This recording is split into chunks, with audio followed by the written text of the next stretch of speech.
You're tired, not the kind of tired that a good night's sleep fixes, the kind that lives behind your eyes, the kind that makes you look at your own bed and feel nothing, not comfort, not relief, just another place to lie awake and think about everything you haven't finished. And the cruelest part, you have a day off today, you have nowhere to be, no one is waiting on you, the calendar is clear. And instead of feeling grateful, instead of finally exhaling, there's this thing in your chest. This tight, anxious, vaguely nauseating thing that keeps whispering, you shouldn't be doing this. You don't deserve this. Get up, do something. Prove something, you're exhausted and you can't rest. Read that again. You are physically, emotionally, and biologically depleted, and your own mind will not let you recover. That is not a productivity problem. That is not laziness dressed up in self-awareness. That is a psychological wound so normalized, so thoroughly woven into who you believe you are, that you've stopped noticing it's there. You just live inside it. You call it being driven, you call it high standards. You post about hustle and discipline while your body quietly, desperately starts to break. I'm not here to tell you rest is important. You know it's important.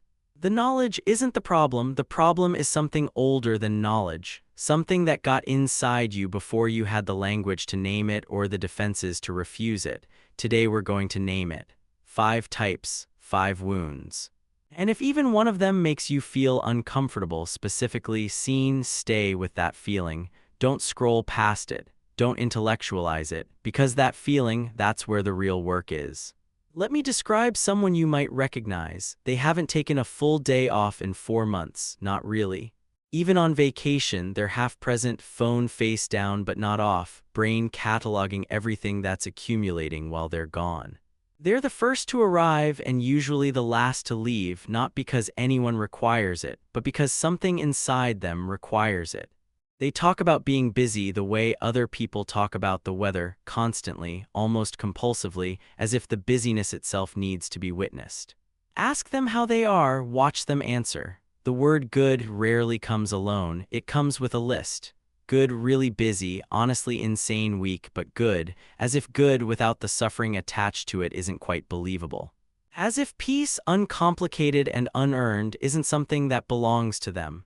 Now here is the brutal truth about this person, and I want you to hold it gently because it might be you. They are not busy because they have a lot to do. They are busy because being busy is the only way they know how to feel like they matter. The work is not the point. The exhaustion is the point, because the exhaustion is proof. Proof they showed up, proof they tried. Proof that if everything falls apart tomorrow, no one can say they didn't give everything they had. There's almost a preemptive quality to it. A suffering in advance, as if the universe runs some kind of ledger and they're making deposits against a disaster they feel certain is coming. And here's where it becomes genuinely heartbreaking. When you build your entire sense of worth on output, when your identity is essentially a performance that requires constant running to maintain, rest doesn't feel like recovery. Rest feels like dying, not metaphorically, in the body, in the chest, that specific dread when the busyness stops and there's nothing to do and you are left standing there in the silence with just yourself, and you look at yourself. And you don't know what you're looking at, because you've spent so long being what you do that you've genuinely lost track of who you are when you're not doing it. The guilt isn't about the work. The guilt is a smoke alarm going off because the thing your entire identity is built on just got taken away. It is panic dressed up as conscience, and it will keep going off louder, more insistent, every time you dare to sit down. Until you're brave enough to ask the question underneath it, who am I if I stop? And is that person someone I can live with? This one is going to land differently for different people. And if it lands hard, I'm sorry. And also, pay attention to that. At some point, maybe so early you can't locate the memory, you learned something. Not in a classroom, not from a book, from the air in your house, from the look on someone's face. From what got celebrated and what got ignored. From the specific way approval arrived and the specific conditions attached to it. You learned that love is not free, it has a receipt. And on that receipt are things you need to produce, good grades.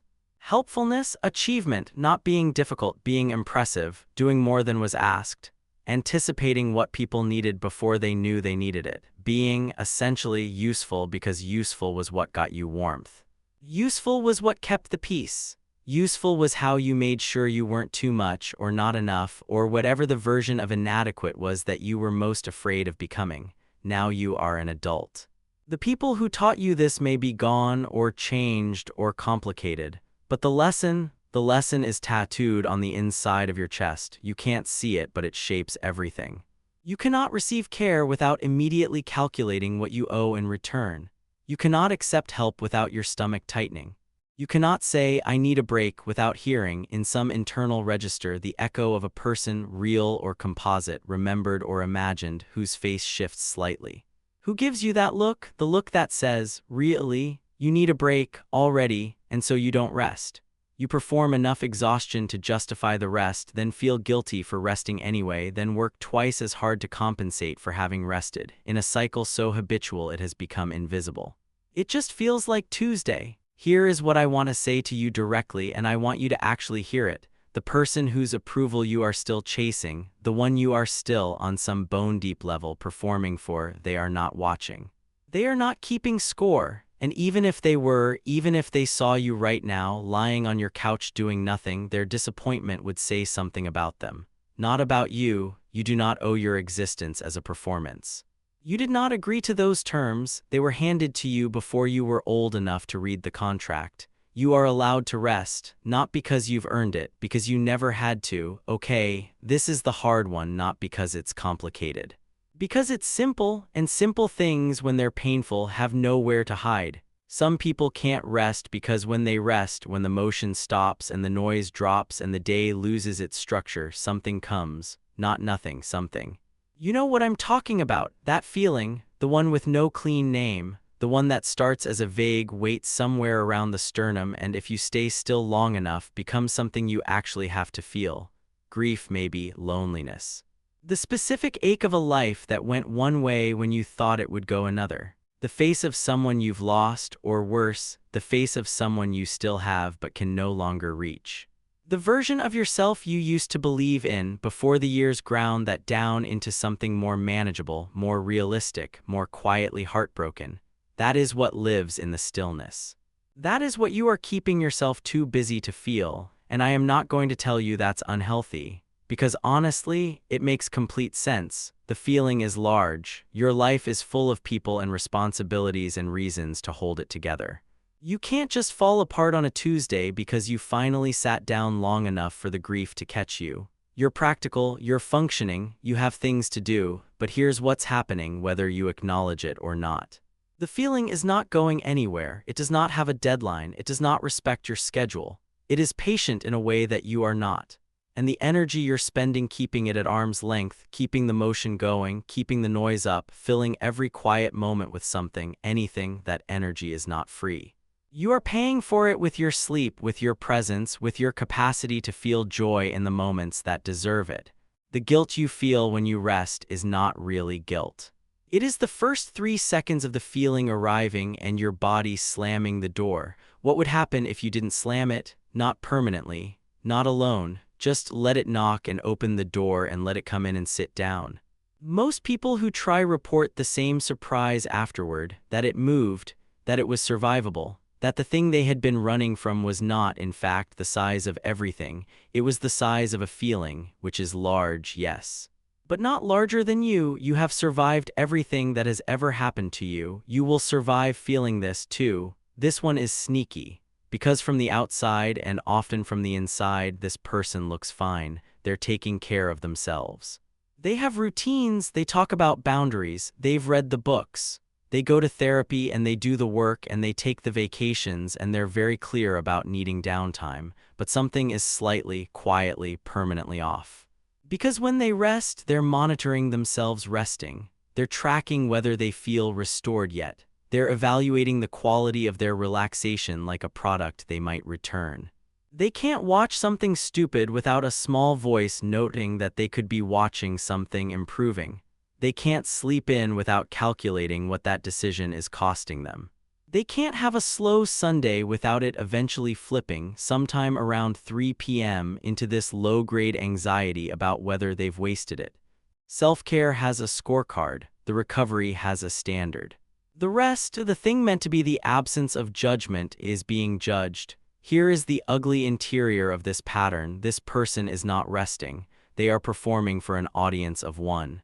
And that one person, the internal observer, the one with the clipboard, the one for whom nothing is ever quite enough, is never satisfied. Because the performance is never quite convincing. Because real rest, the kind the body actually needs, is not a performance at all.